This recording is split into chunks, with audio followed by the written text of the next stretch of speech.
You have been a long-term proponent of women talent in Publicis. Tell us a little bit about the program Viva Women that you have. I think that there are people who can tell you much more about Viva Women than they can tell you. But there is just a slight difference between what Laura has said and the reality. Laura is embellishing the things. I have not created Viva Women. It has been created by spontaneous generation, as we say in French. It is a group of women who has decided to create Viva Women, and they asked me to sponsor the creation of Viva Women. And the idea behind is threefold. The first one is clearly to have a connection, that people can connect, that women can connect, and can exchange and understand what are the issues and share. So it's something which is extremely important. The second aspect is a kind of, I wouldn't say mentoring, because I have read that you don't want mentors. So, okay, I read it. You don't want mentor, you're wrong, by the way. You should have mentors. And the mentor should work hard to help you. It's important that they help you. So there is a mentoring system in order that somebody who has been able to get some achievement, who has a position, can help the other one and give a hand in order that there can be an elevation. And the third aspect is obviously regarding what we can do in terms of training, education, what kind of program we can deliver in order that they have access to all the responsibilities. I would like to point out that the first CEO in our industry was a woman named in one of our subsidiaries by the founder of Publicis in 1938, Lucienne Casavant, who has been named CEO in 1938. So we always believed in women, in their incredible strengths, in their capabilities. We have more than 50% of the board members who are women.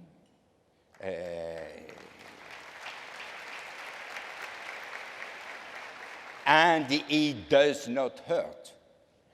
Our numbers are great, everything is fine, and they understand exactly the business, and they are extremely strong, and they are extremely positive about the company and helping us a great deal.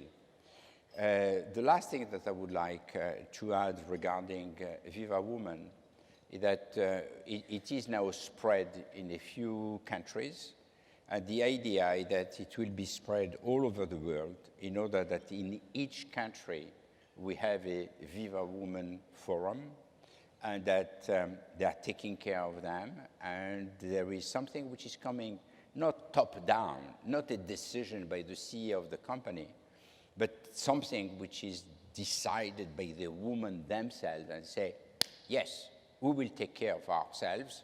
We don't need a man to tell us what we have to do. We can do it. And if we do it right, we will be supported and maybe mentored. Good. Thank you. About 10 years ago, I gave a speech called Great Women I'd Loved. And they were about women that inspired me, but not women that I knew. Audrey Hepburn and Frida Kahlo and Maya Angelou. So I asked Maurice to come prepared to talk today about three women that he has loved, hopefully known, but people in his life, women in his life who have influenced him and guided him or inspired him. So who would your three women be? Okay, first I'm a nice Jewish boy. So the first one is my mother. How come? And unfortunately, she passed away, but she was caring about the family like, I guess, like in every family, like nobody else, but she was absolutely fantastic. She has been tremendous. My father had a clear idea for each of his children what we would be doing. My mother decided that we will do what we want. And she was fighting against him in order that everyone can do what he really or she really likes. And I can tell you that it was not always very calm. He was saying that he was not supported, and it was a kind of betrayal. But she has been absolutely tremendous. The second, what do you think? My wife. Yes. I'm married since more than 50 years. Wow. Yeah. It is quite unusual in the advertising field.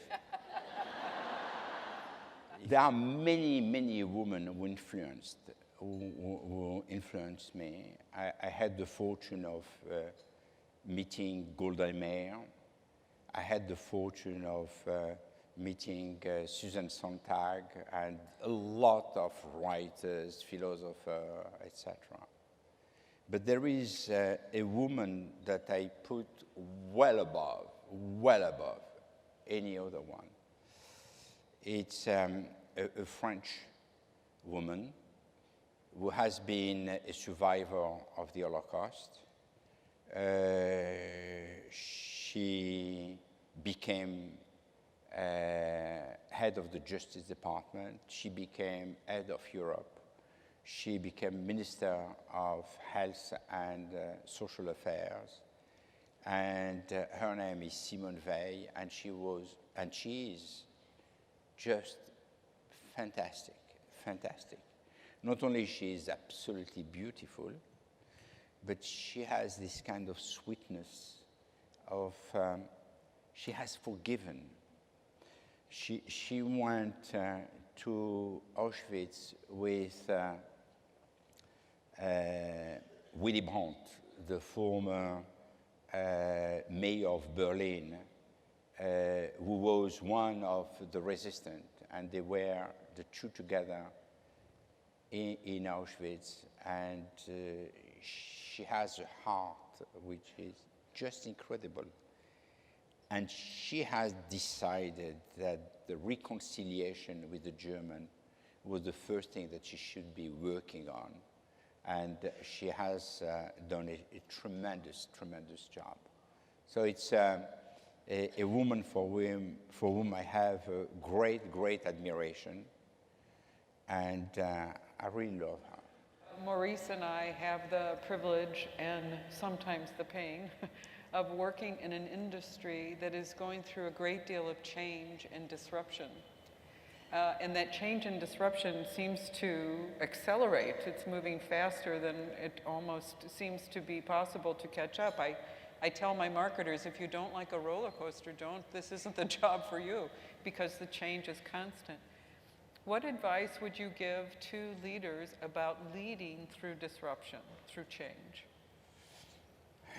You know, first, I'm not sure that I am capable of giving an advice. I will just tell you what I consider is what we should be doing, what we do at Publicis. So we have changed dramatically every other year. It is something which is just incredible. When you look at the journey of Publicis since ever, it has been every other year there was something new, something different, something that we were bringing. And there is this thirst for curiosity, for innovation, this appetite for embracing the things which are new.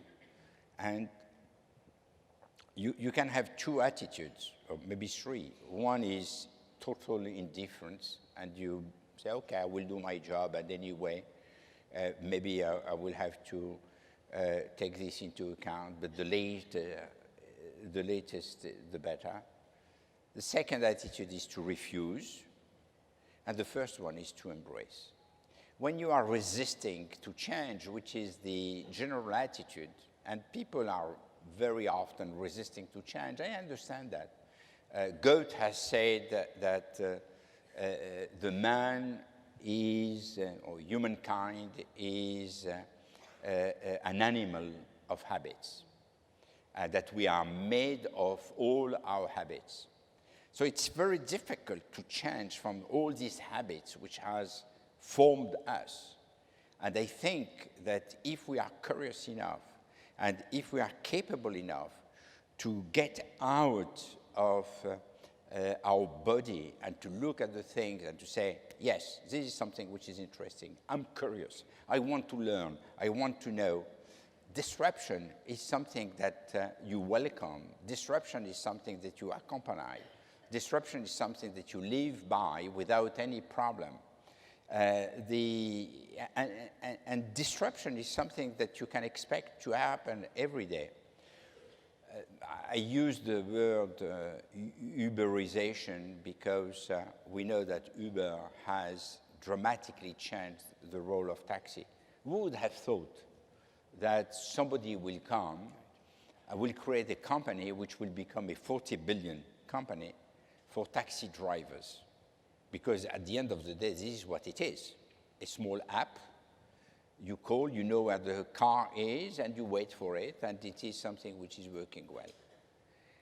At the same time, there is all these riots, revolution everywhere, because people are resisting. They can't resist. The future is already there. And we have to embrace all these changes and to be leading the changes. We have to decide that, yes, we have to change. I know it's tough because there is all the legacy, there is an organization, there is a lot of things which have been put in place. It's working. But if we wait for the time where it's not working anymore, it will be too late. And how many companies died because they were waiting?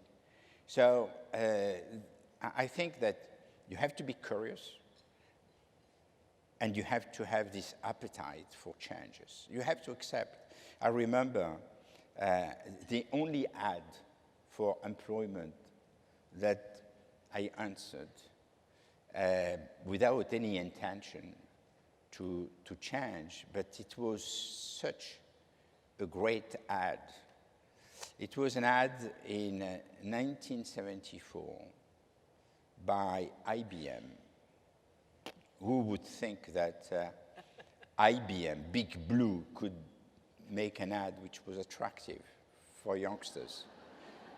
And the ad was saying, the only thing we can guarantee is change. I said, yes, I like that. They asked me to go to a meeting. I never went, but I was happy to have written the letter. Yeah. You know, in Vive la Différence, clearly the idea of collaboration comes when you have a lot of diversity at the table. And as I always say, global marketing is humbling experience. How do you manage collaboration around the world so you can get people aligned to a point of view, or do you? We have still a lot to do. We have still a lot to do. At the beginning, Vive la Différence came, it was La Différence, and then it became Vive la Différence. At the beginning, it was a positioning of our group.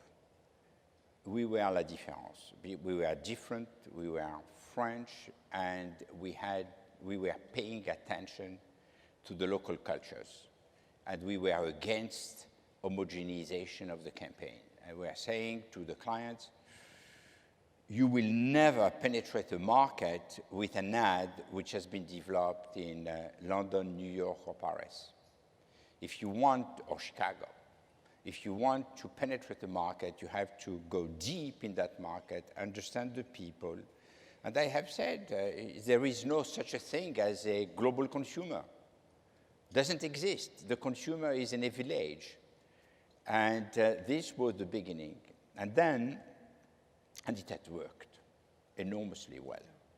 And then there was many other aspects with Vive la Différence which were embedded.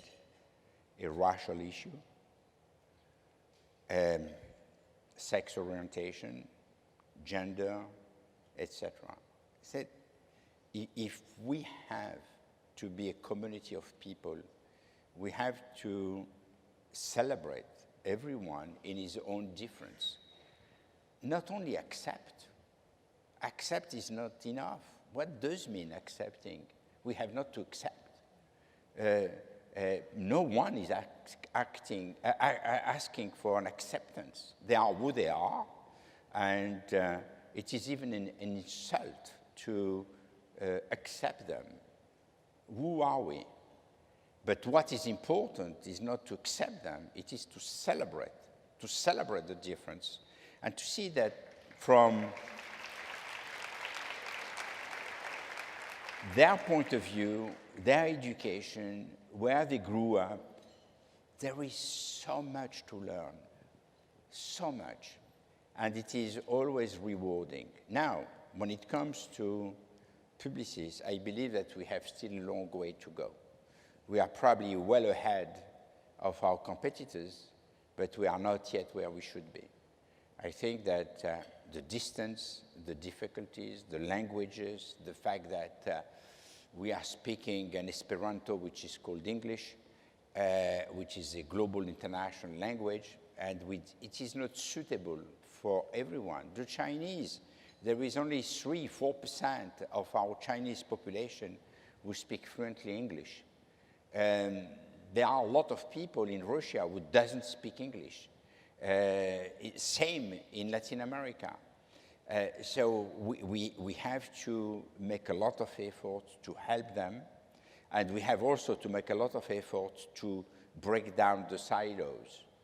And we have to do that in order that at the end of the day, the work which is done by this community of people is far superior of what could have been done by any team who is white, Anglo-Saxon, Protestant, or Caucasian, or whatever.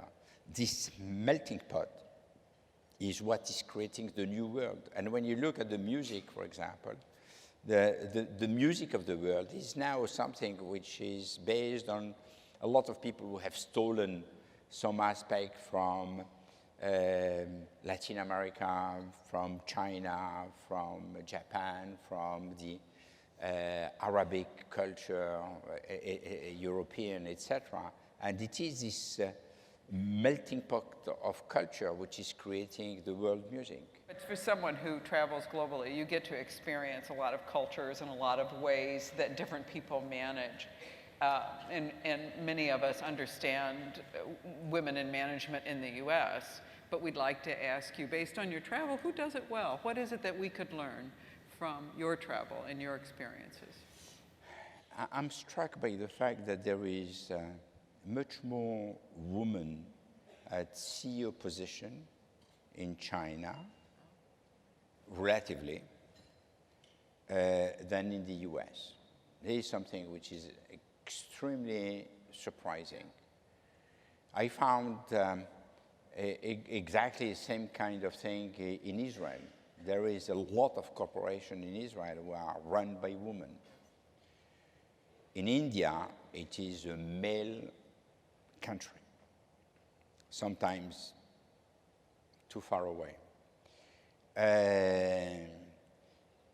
South Africa, you have, it's interesting. It is in the emerging market that you see emerging women taking roles at a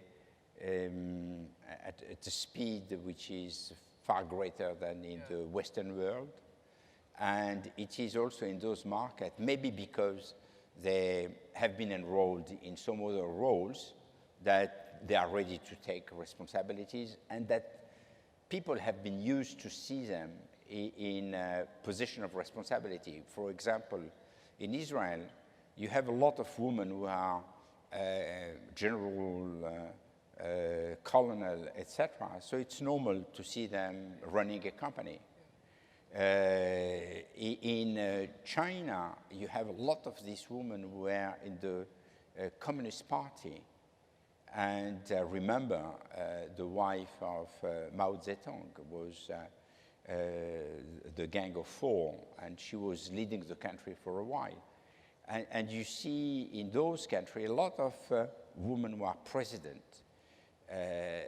So it's maybe in the US there will be a change, I don't know. Yeah. I'm a foreigner. I don't know. I don't vote. All right, we're going to end with, you may know the Proust questionnaire. Well, we have butchered it somewhat, but are still going to use it. And so I'm going to ask you a series of questions you have to be, can't think about it, you just have to jump right on it. Okay, what is your worst habit? My worst habit? Yes. Is to go to work every day. Okay. The trait that bothers you the most in others? I have to be honest? Yes. Okay. When they are not saying the truth to please me. Okay. Good. Trait that you admire most in others? Courage. Favorite cocktail? I don't drink. Espresso or cafe Americano? Espresso. Carlton or Majestic? Majestic. Yes. If you could live somewhere other than France, they'll never pick this, where would that be? Other than France? Maybe south of Spain. Okay. Favorite vacation destination? I change all the time. Yeah. So where I can discover something new. Okay. Machu Picchu is great. The pyramid in Egypt, fantastic. Yeah. Okay. So there is so many places. And finally, if you could pick a career for yourself other than the one that you have, what would it be? The one that they wanted to have. I wanted to be a surgeon. Yes, excellent, So, excellent. But unfortunately, when I see the blood, I'm falling apart. Which is not good for a surgeon. Not good. That concludes our interview with Maurice. Would you please tell him thank you? Thank you. Absolutely.